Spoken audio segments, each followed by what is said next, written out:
72억 6,383만 8,600명, 지구에 살고 있는 인구수죠. 이 중에 1위는 세계 인구의 18.82%를 담당하고 있는 중국 13억 6,700만 명, 2위가 인도 12억 6천만 명입니다. 전 세계 인구의 무려 17.35%를 담당하고 있죠. 자, 그런데 인도의 인구수는 중국과 비슷한 수준인데 땅덩어리는 중국의 3분의 1밖에 되지 않습니다. 이렇게 인구 밀도까지 높은 인도의 위생 관리 상황은 그리 좋지 못합니다. 현재 인도의 집권당인 인도국민당의 수만 하리프리아 의원은 소의 대변은 많은 이점이 있다. 나는 소의 대변이 이번 사태를 해결할 수 있다고 생각한다. 소의 소변도 유용할 수 있다 전했습니다. 인도인들이 소를 신성시 여기다 보니 소에서 나오는 소변이 자신들을 지켜줄 것이라 믿고 있는 것으로 풀이되고 있습니다. 인도 한 협회의 샤일렌드라 삭세나 박사는 소의 소변에 관한 의학적 근거는 없다며 오히려 역효과를 낼 수 있다 경고하였습니다. 인도 뭄바이에 거주하는 안킥 굽타가 지역 병원 내부를 공개한 사진도 화제가 되고 있죠. 안킥 굽타는 제발 도와줘. 내 친구가 10명의 다른 환자들과 진료를 받고 있다. 라며 위생이 좋지 않고 부주의한 의료진, 이런 나쁜 조건들은 전염병을 막는데 도움이 되지 않는다. 호소하였습니다. 이렇게 열악한 치료시설 때문에 격리병동에서 탈출하는 환자들도 생겨나고 있는데요. 최근 뭄바이에 있는 병원에서 증상을 보여 격리되었던 환자 11명이 진료를 받다가 도망가 인도 당국이 이들을 추적하는 데 비상이 걸렸습니다. 이렇게 인도의 공중보건 문제가 심각한 것은 놀라운 일도 아닙니다. 인도는 총 GDP 중에서 고작 1.28%만 공중보건을 위해 사용하고 있는데 세계은행의 자료에 따르면 인도의 공중보건 수준은 GDP가 훨씬 낮은 방글라데시나 네팔보다 더 열악한 것으로 전해졌습니다. 인도의 공중보건 체계가 이렇게 취약하다 보니 올해 1월 인도에서 처음으로 확진자가 나오자마자 인도의 모디 총리는 마스크 수출 봉쇄라는 강력한 카드를 제시하면서 인도는 다른 아시아 국가들과는 달리 95% 이상을 차단할 수 있는 마스크를 제작할 수 있는 기업이 매우 한정돼 있다 라며 공급 부족이 발생할 경우 13억 인구의 집단 감염 가능성을 우려했습니다.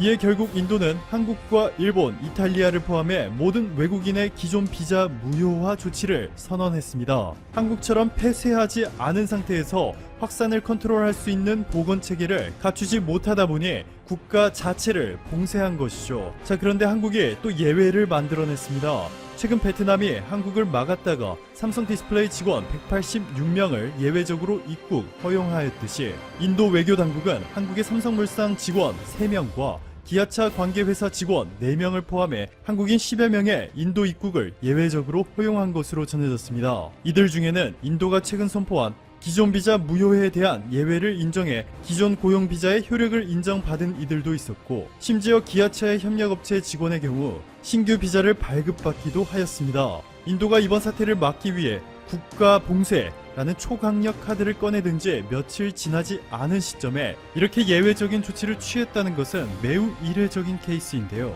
타임 오브 인디아의 보도에 따르면 일본은 최근 인도 정부의 최소한 일본의 기술자나 인도 고속열차 작업에 직접 관여하고 있는 직원들에 대한 비자를 막지 말아달라 요청했다 보도하였습니다.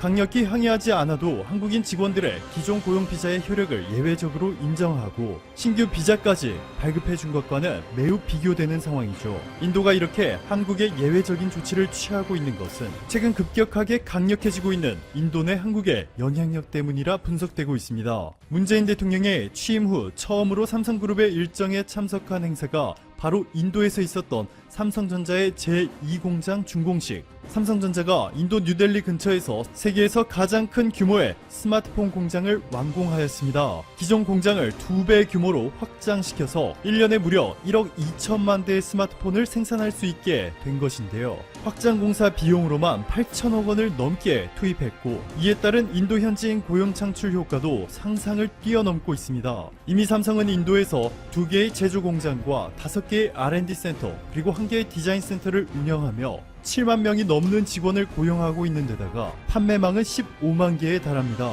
삼성뿐만이 아닙니다. 인도가 올해부터 1600조 원의 초대규모 인프라 투자를 하겠다 발표한 가운데 인도 뉴델리에 있는 타지마을 호텔에서 열린 제18차 한국-인도 전략대화에서 인도 측은 한국은 두바이에 있는 최고층 건물을 건설하였고 중동 건설 경험 등 한국 건설 기업들은 세계가 인정하고 있다며 세종행정복합도시의 신도시 개발 경험을 함께 극찬하며 한국의 인도 인프라 건설 사업 참여를 요구하였습니다. 이미 한국토지주택공사가 마하라슈트라주의 칼리안에서 돈비블리 사이에 위치한 스마트시티 프로젝트 참여를 위한 타당성 조사를 시작했습니다. 인도 내 한국 기업들의 고용 퀄리티도 상당히 높죠. 인도에서 평균 월급은 63만원 정도인데 현대차 인도 공장 생산직 직원의 임금은 110만원, 평균보다 무려 2배로 높습니다. 현대차는 인도를 생산 거점으로 유럽과 중동 그리고 동남아에까지 수출하고 있는데요.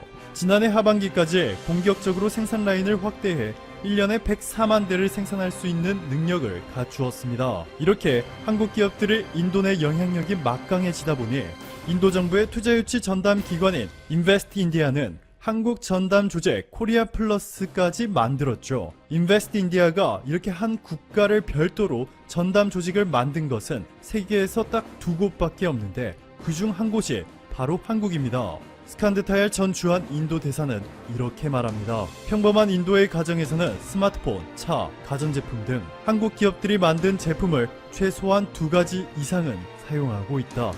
오늘도 감사합니다. 최고로 멋진 하루 보내시길 바랄게요. 한국이 신규 환자 0명에 수렴했다가 다시 암초를 만난 상황입니다. 11일 0시를 기준으로 새로 발생한 환자가 35명에 이르는 등 우려를 자아내고 있죠. 다들 아시다시피 클럽에서 시작된 것입니다. 한국뿐 아니라 중국에서도 조금씩 환자가 느는 분위기입니다. 완전히 끝날 때까지는 끝난 게 아니라는 걸 다시금 깨닫게 되었네요. 세계보건기구 WHO는 최근 한국 등 일부 국가에서 다시 환자 수가 증가하고 있다고 언급했습니다. 하지만 이들 국가들이 사태에 충분히 대응할 수 있는 시스템을 갖추었다고 평가했죠. WHO 사무총장은 지난 11일 스위스 제네바 본부에서 화상 브리핑을 진행했습니다. 그리고 한국을 꼭 집어서 말했습니다. 한국에서 확진 사례가 나왔다. 많은 접촉자 추적이 이루어졌고 술집과 클럽은 문을 닫았다. 이후 사무총장은 중국과 독일의 사례에 대해서도 공식적으로 언급했습니다. 중국도 봉쇄 해제 이후 첫 집단 감염이 확인되었고 독일도 규제를 완화하자 신규 사례가 늘고 있다. WHO가 언급한 3개의 나라는 전 세계에서 대처를 가장 잘하고 있다고 평가를 받고 있습니다. 물론 중국의 경우에는 애초부터 통계에 대한 신뢰감이 부족했죠. 아무튼 사무총장은 이 세 나라 모두에 대해서 재발을 감지하고 대응할 수 있는 시스템을 갖추고 있다고 평가했습니다. 그리고 한국, 중국, 독일의 사례를 들어 세계를 향해 주의를 당부했습니다. 긴장의 끈을 절대 놓지 말고 봉쇄 조치를 천천히 꾸준히 해제해 나가는 것이 중요하다. 브리핑에 동석한 WHO 긴급준비대응 총괄 담당자도 거들었습니다. 도시 봉쇄 등의 강력한 공중보건 조치를 완화하더라도 급하게 해서는 안 된다. 사회적 거리두기 등을 계속해서 지속해야 한다. 현 사태에 대한 극도의 경계심을 풀어서는 안 된다. 그러면서 한국을 언급했습니다. 한국과 독일이 현재의 집단적인 사태를 얼른 줄일 수 있게 되기를 희망하고 또 믿고 있다. 한편 WHO에 따르면 세계적으로 코로나에 감염된 의료 종사자가 매우 많은 것으로 확인되었습니다. WHO는 의료인들이 치료 장비가 갖춰져 있지 않은 병동에서 환자와 접촉한 것이라며 몇 가지 사항을 지적했습니다.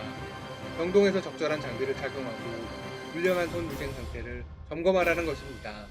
또한 확산세가 둔화되고 있는 일부 국가들이 봉쇄 조치를 완화하려는 움직임에 대해서도 우려를 보였습니다. WHO는 오는 18일에 세계보건총회를 개최합니다.